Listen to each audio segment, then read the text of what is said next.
은행의 예금이나 이런 것도 다 그 부라고 생각하시겠지만 이러한 것이 최초의 부였었습니다. 그래서 그 부는, 그 자원은 자산을 사고 등기소에 가서 내 것이라고 등록을 하면 그 소유권이 다 나에게 있는 것이죠. 한 역사가 한 2000년 이전에 로마 시대 때부터 어떤 전쟁으로 빼앗은 어떤 다른 나라의 토지나 어떤 다른 나라의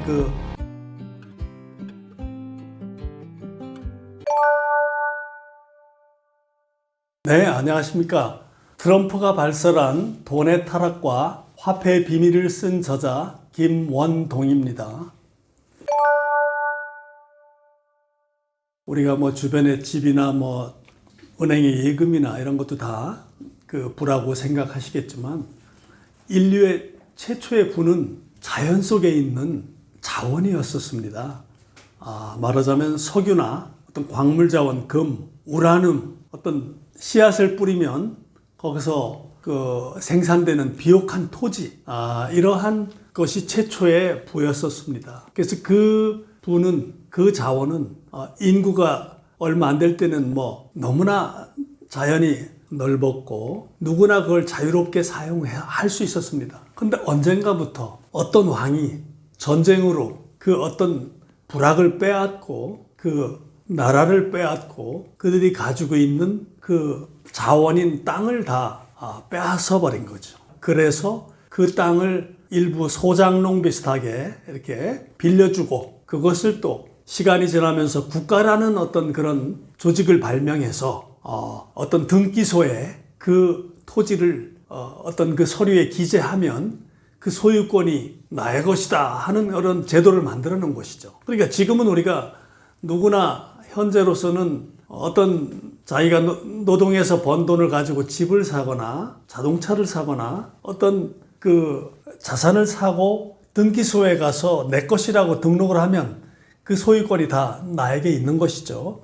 누구나 자유롭게 자산을 소유할 수 있게 됐습니다. 하지만 최초의 부는 전쟁으로 빼앗은 것이었습니다. 그렇기 때문에 우리 한국 역사만 보더라도 조선시대부터 어떤 일제 어떤 그 불화자산이라든가 이러한 것을 취득해서 부가 한 4대까지 계속 상속 승계되고 있는 것으로 봤을 때 한 역사가 한 2000년 이전에 로마 시대 때부터 어떤 전쟁으로 빼앗은 어떤 다른 나라의 토지나 어떤 다른 나라의 어떤 그 사람들은 또 내가 마음대로 부릴 수 있는 또 노예로도 소유를 했었죠. 이것은 보면 그 당시의 부가 정당하지 않기 때문에 지금의 그 후손들의 부는 정당하지 않다. 참 이렇게 주장하기에는 너무나 어폐가 있겠습니다만 어쨌거나 최초의 부는 자연 속에 있는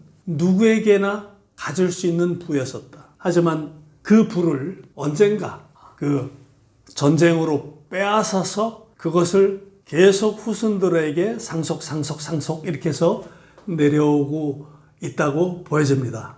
그래서 그것을 1차적인 부라고 한다면 2차적인 부는 그 부를 자원을 가진 사람들이 그것을 예를 들어서 석유를 캐서 그것을 정제해서 비행기 항공사에다 팔고 거기서 이익을 내는 그런 회사를 만들었다면 또 그 회사의 주식을 어떤 그 유가증권으로 발행해서 또 수많은 대중들한테 또 팔아서 이득을 남긴 그것을 2차적인 부라고 합니다.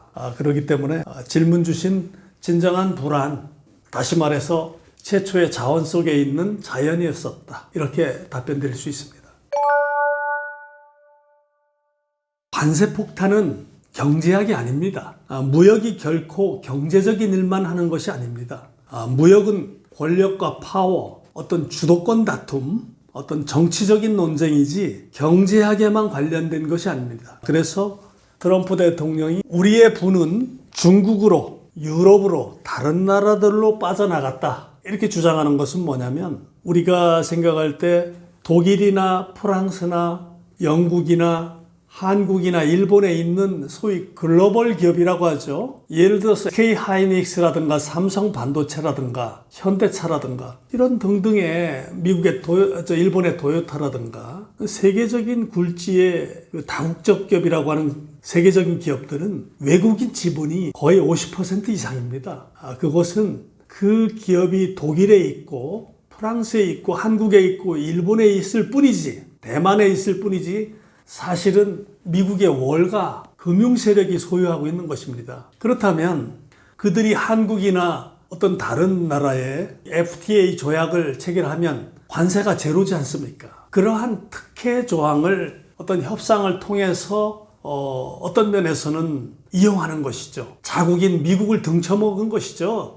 미국의 소위 트럼프가 그 말하는 그 미국을 되찾겠다는 그 상대가 누구냐? 그러니까 그 월가의 블랙락이든 뱅가드든 스트리트든 이러한 그 투자 자산운용사들이 가지고 있는 세계적인 기업은 제가 어림잡아 약 2,000개라고 보여집니다. 그럼 2,000개 기업이 각 국가에 각 다른 나라의 기업은 존재합니다. 그러면 거기에서 싼 인건비로 어떤 그 국가의 어떤 세제 혜택을 받고 싸게 수출품을 제작해서 미국에 갖다 팔고 엄청난 돈을 받아오는데 관세가 없습니다. 그러니까 무임승차한 것이죠. 그러니까 미국은 그런 바람에 제조업이 다 죽고 미국의 중산층이 취직할 수 있는 회사조차가 존재하지 않을 정도로 망가졌는데 그런 세계 다국적 기업들은 계속 돈을 벌고 성장했던 것이죠. 그렇기 때문에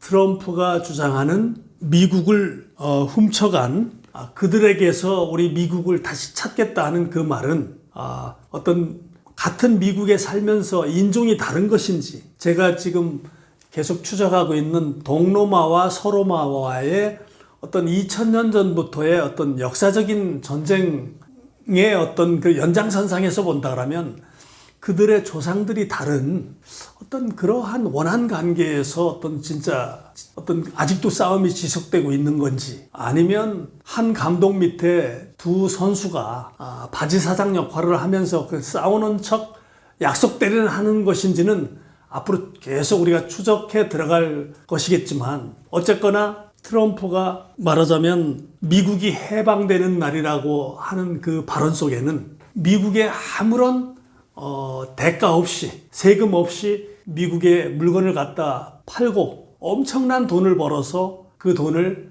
조세 피난처에 말하자면 파킹 시킨다든지 그렇게 해서 어떤 중국을 번거지로 한국을 번거지로 일본을 번거지로 독일을 번거지로 하는 그 월가의 금융 세력을 말하는 것입니다.